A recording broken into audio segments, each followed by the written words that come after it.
Good morning, guys. I know you have a lot of work to do today with the 45-minute DBQ, so I'm not going to take that much of your time. Of course, if you haven't taken the DBQ already, good luck doing that.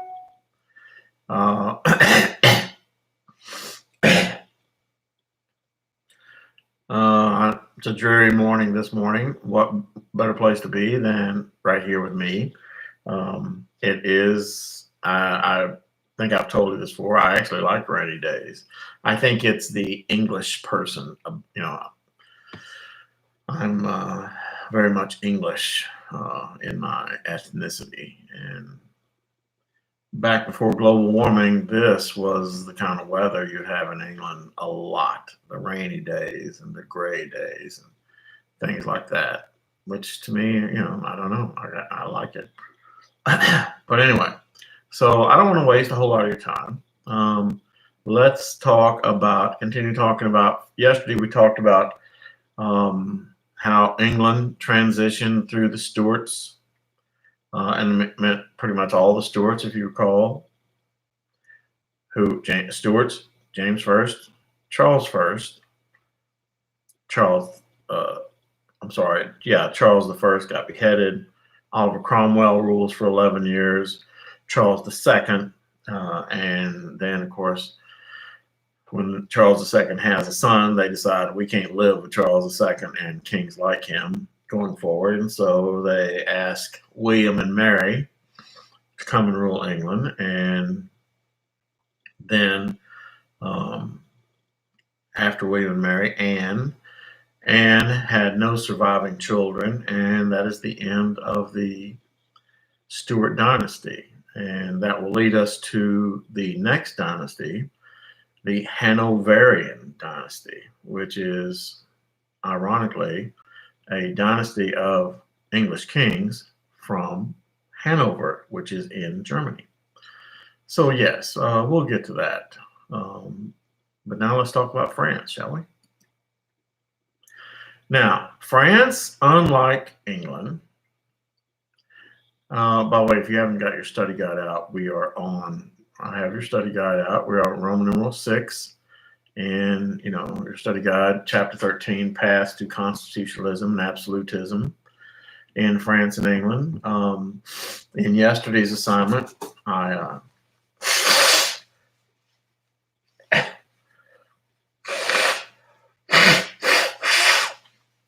forgive me. You know what's ironic about this whole coronavirus thing? Fortunate, ironic.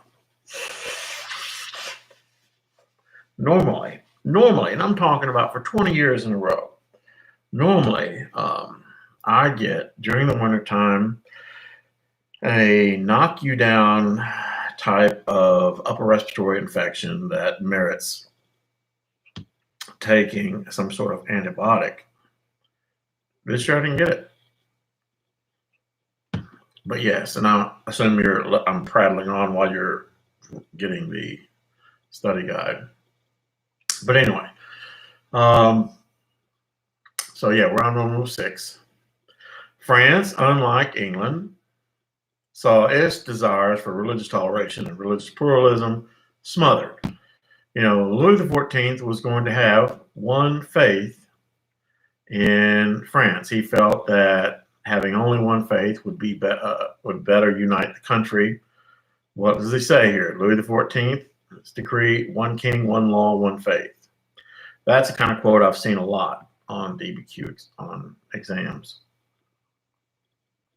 The genius of Louis XIV was that he was able to subjugate, that means to make them do what he wanted them to do. Subjugate the nobility without inciting rebellion by assuring the nobility that, hey, we'll all have a piece of the pie. We'll all have a place in the upper hierarchy, which later on would eventually lead to the French Revolution, but that's a little bit later. Henry IV sought to eliminate the privileges of the nobility, the independent privileges. He sought to take that away from them without making them angry. Remember what I told you a long time ago about Louis XIV? Yes, Louis XIV.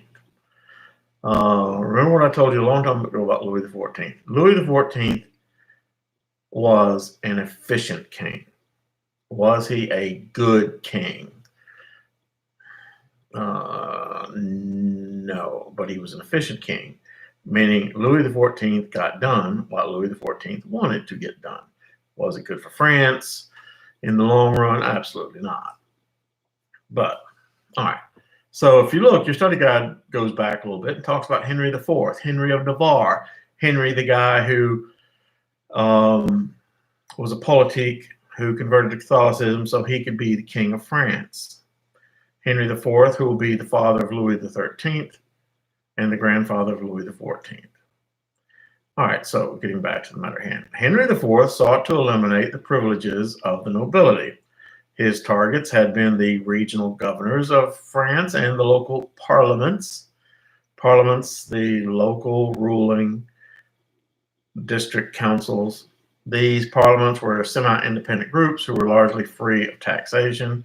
During the reign of Louis XIII, servants known as intendants more strictly supervised these privileged groups. You say, what does that mean, Mr. Jordan? Intendants were like spies for the king. Yeah. One of the more important functions of these intendants was to prevent abuses from the sale of royal offices that conferred the right to collect revenues, sell licenses, etc., etc. Henry IV and his finance minister, the Duke of Sully, established government monopolies over the sale of gunpowder, which is becoming more and more important, mines, and particularly salt. Remember we talked about salt, how important it was and is. And so all salt made in France was owned by the king, who turned around and taxed it. You bought the salt from the king, and then the king made you pay a tax on what he bought.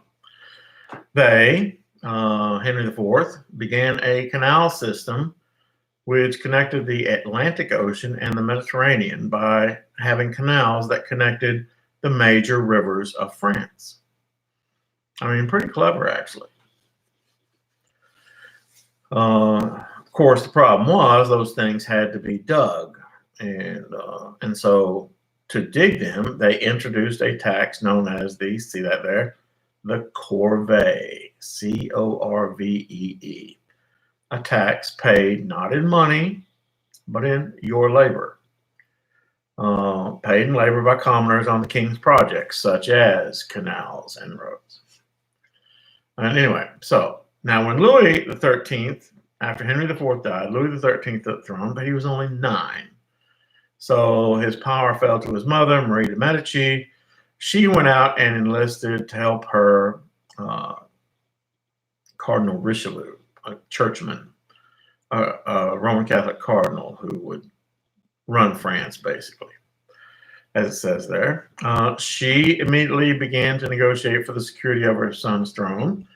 She entered into a 10-year mutual defense pact with arch rival Spain in the Treaty of Fontainebleau, so they wouldn't fight each other. She was like protecting her son. She also arranged for the marriage of her son to the Spanish princess, the Spanish Infanta, further solidifying relationships between France and Spain. And she made Cardinal Richelieu the king's chief advisor.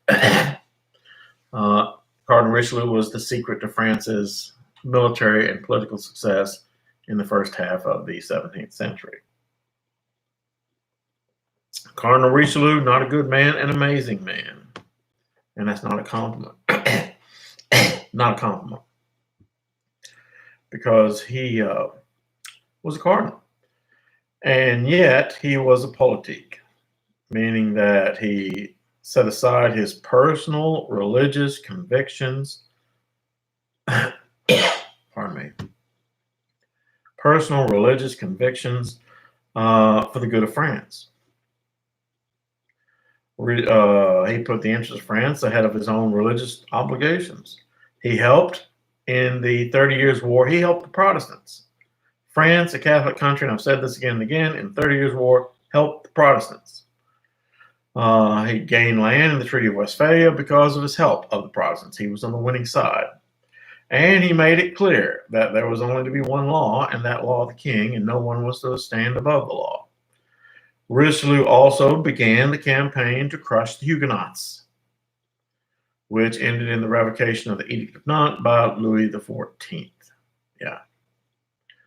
He used propaganda, the printing press, and arts to impress upon the people the importance of the meaning of raison d'etat, the reason, the logic of the state.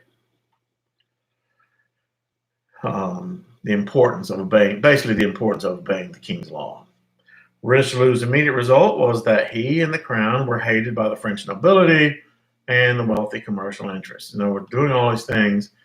Suddenly the king became a marked man. It made them unpopular. Richelieu's immediate result, when Louis XIII died, the throne was handed over to his son, Louis XIV. Problem was, Louis XIV was only 5 years old. And so until Louis XIV becomes 21, and by the way, Louis XIII, Cardinal Richelieu ran France until Louis XIII was 39 years old, and he got to rule exactly 1 year before he died at age 40. And then the throne was passed on to Louis XIV, who is 5, and therefore he needs a regent as well. That regent, Cardinal Jules Mazarin. During Mazarin's regency, there was a revolt in France called the Fronde, which caused both Mazarin and young Louis XIV to flee France for a while.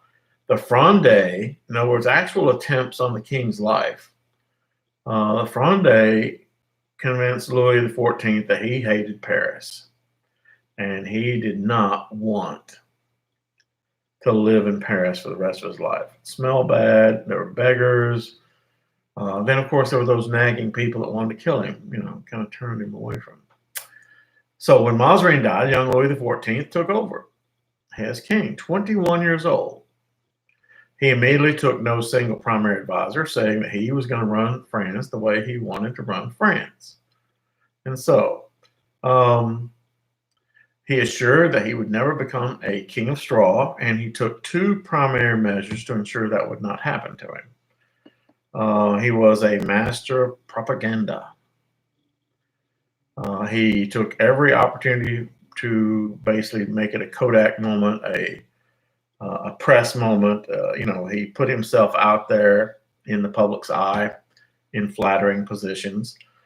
For example, when the Dauphin, D-A-U-P-H-I-N, that's not like the mammal that swims in the ocean. The Dauphin, the heir to the French throne, he dressed as a Roman emperor, and this is this is neoclassical type art. He dressed as Roman emperor to celebrate the birth in public. Louis XIV took control of foreign affairs, limited noble institutions, but he never tried to abolish those institutions or interfere with the ability of the local lords to rule their own individual manners. He did, however, curtail much of the power of the Paris Parliament. Okay, that is going to be where we end today. It's 14 minutes. And, you say, well, Mr. Horton, you don't want to teach today? No, we need to teach today, but you have a DBQ, which will take you 45 minutes to do.